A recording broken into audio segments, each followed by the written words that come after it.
Buenos días, Asturias. Muy buenos días, Asturias. Hoy es martes, hoy es 14 de abril de 2026. Hoy es el día de la proclamación de la República Española, la Segunda República Española. Se cumplen 95 años de esa efemérides. Hoy dedicamos la primera parte de nuestro programa, de Asturias al Día, a recordar ese momento con una tertulia republicana.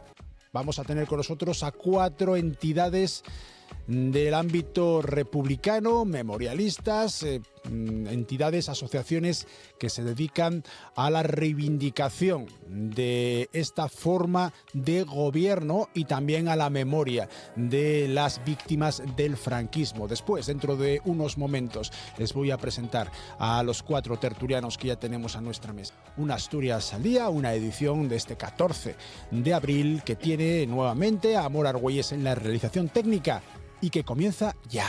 Asturias al Día, con Nacio Varillas.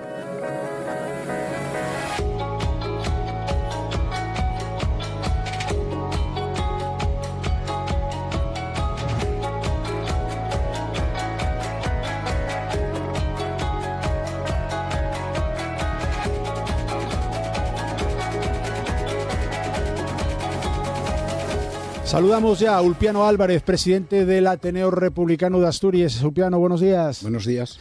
A José Ramón García Castro, presidente de la Asociación Memorialista de Asturias. Muy buenas. Hola, buenos días. También a Francisco Lago, presidente de la Asociación Niños de Rusia. Francisco, buenos días. Buenos días. Y a Xosé Lazcano, portavoz de FAMIR, la Federación Asturiana Memoria y República. Muy buenas. Buenos días. Muchísimas gracias a los 4.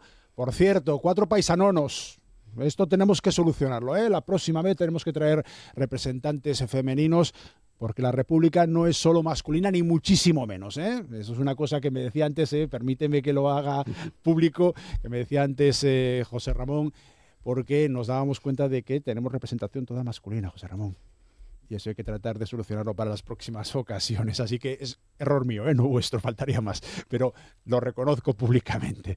Bueno, son numerosas las actividades que se convocan hoy en Asturias para recordar el 95 aniversario de la proclamación de la Segunda República Española. Ya pido disculpas porque no podemos citarlas todas.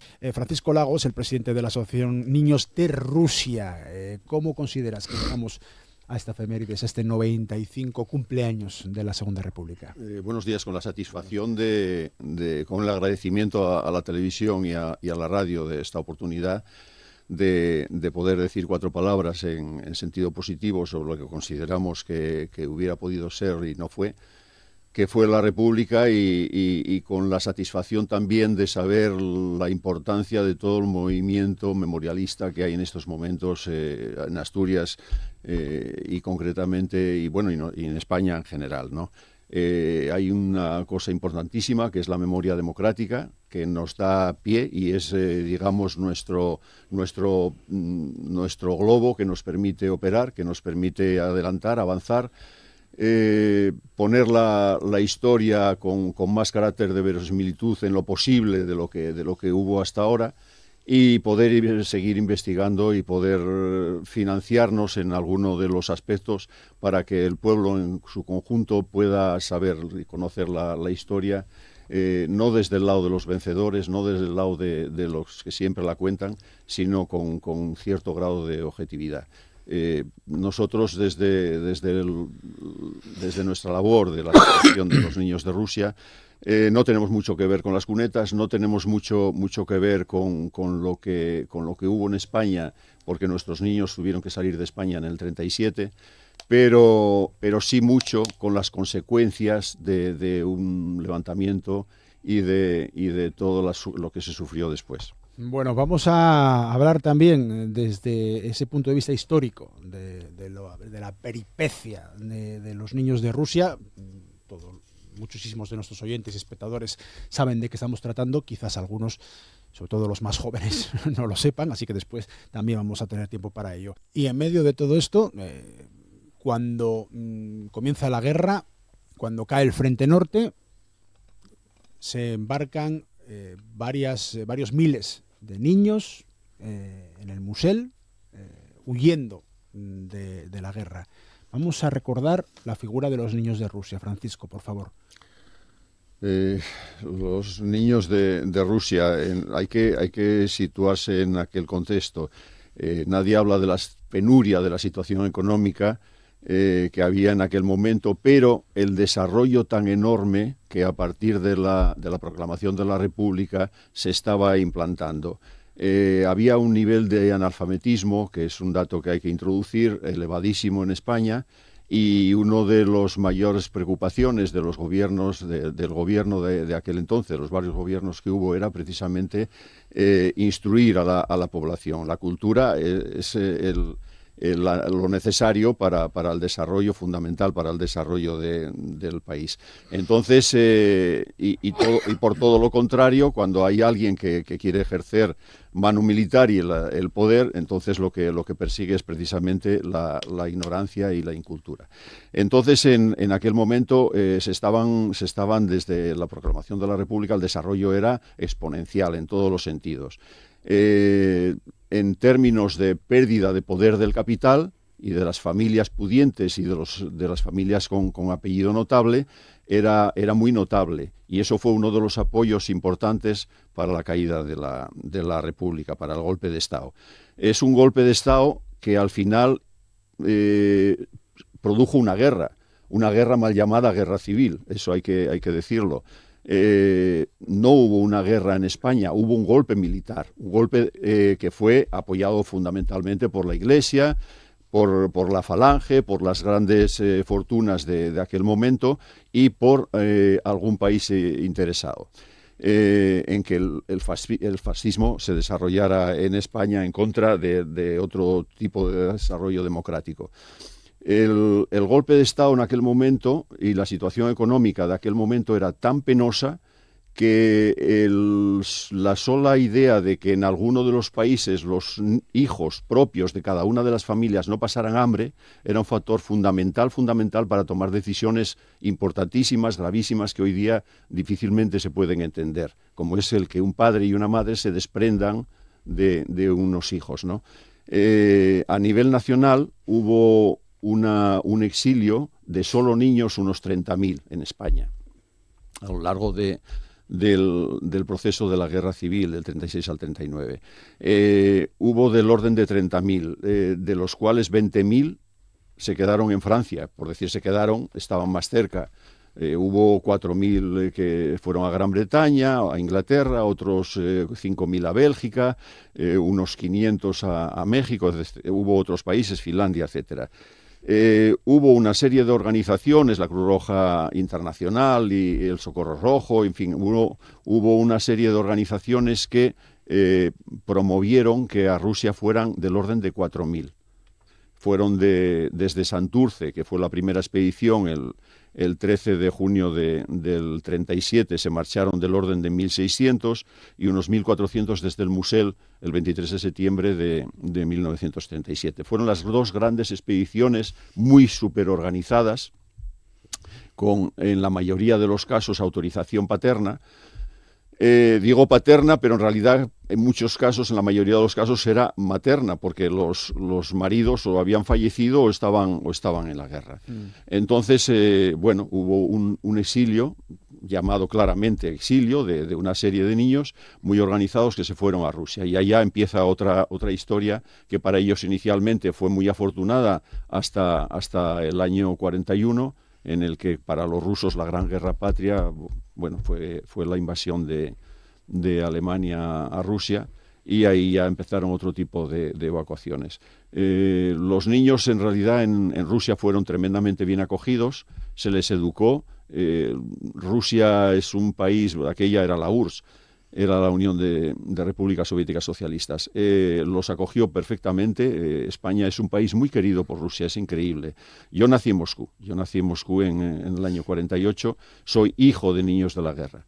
Entonces, había una serie de condiciones muy favorables para el desarrollo y para la culturización y para no pasar hambre y para vivir lo mejor posible de los niños españoles en la Unión Soviética, incluso con mejores condiciones que los propios niños de la URSS.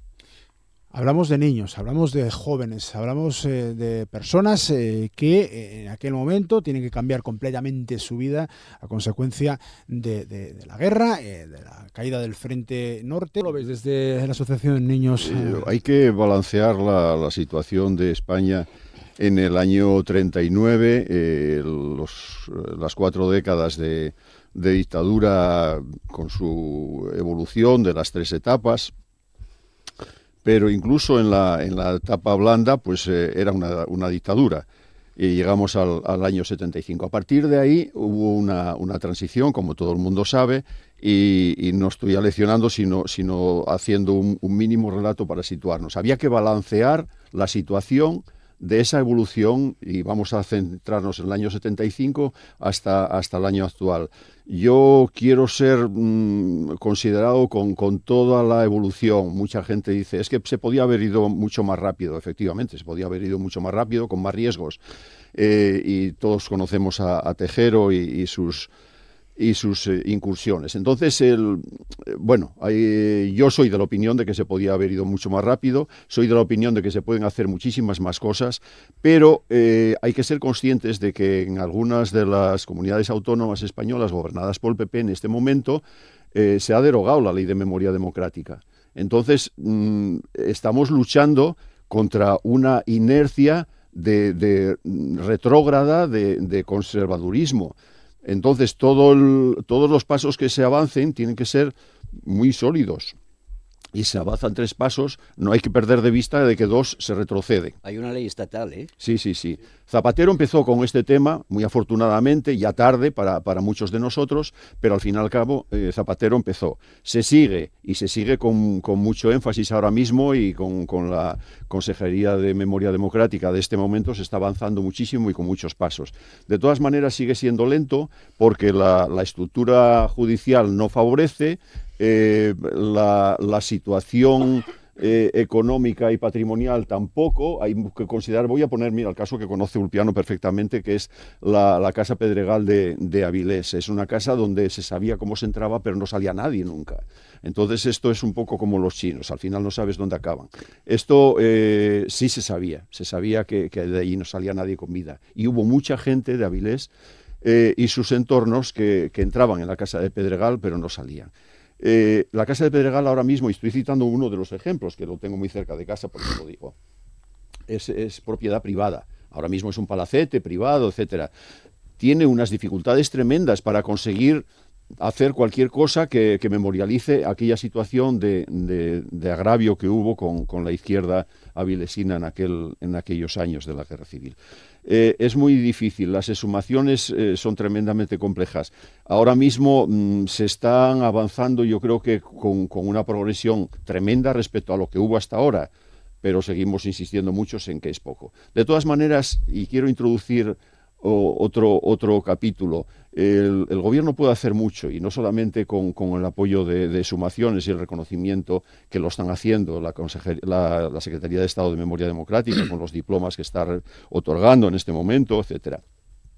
Que todo el mundo sabe, el Pozo Sotón, todavía el otro día estuvimos y se dieron del orden de 50 o 60 diplomas a gente muy, muy perjudicada o asesinada en aquellos años. Pero se pueden hacer otro tipo de cosas. Por ejemplo, yo quería introducir el tema de los archivos. Los que andamos por los archivos, los que anduvimos por los archivos, sabemos lo difícil que es encontrar un expediente, lo caro que resulta, lo que te tienes que pagar tú de tu propio bolsillo para estar 3 días fotografiando con una máquina de fotografiar, o con el teléfono ahora, cada uno de los folios de un expediente. Entonces resulta caro y resulta difícil. Muchos de los archivos están en manos todavía del ejército. Son militares, se consideran militares. Eso yo creo que necesita una vuelta de tuerca importante.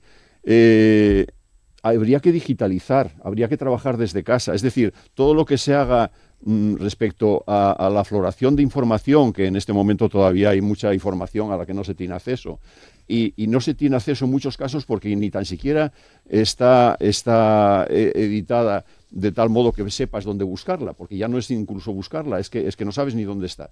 Entonces, en todo ese capítulo del archivo, yo creo que el Estado español, no solo en el tema también en cuanto a justicia y reparación, como tú bien decías anteriormente, uno de los capítulos importantes para llegar a la verdad son los archivos. Bueno, pues esta es la tertulia republicana que mantenemos en Asturias al Día con motivo del 14 de abril. Ulpiano Álvarez, presidente del Ateneo Republicano de Asturias. Muchas gracias. Gracias. José Ramón Fernández Castro, presidente de la Asociación Memorialista de Asturias. Francisco Lago, el presidente de la Asociación Niños de Rusia. Muchas gracias. Y José Nel Azcano, el portavoz hoy aquí de FAMIR, la Federación Asturiana Memoria y República. Muchísimas gracias a los cuatro. El año que viene, más. Y con mujeres, que no somos todos paisanonos aquí soltando el rollo con la República. Se debe corregir ese error. Muy bien, muchísimas gracias. Dentro de un momentín continuamos con más contenidos dentro de Asturias al Día.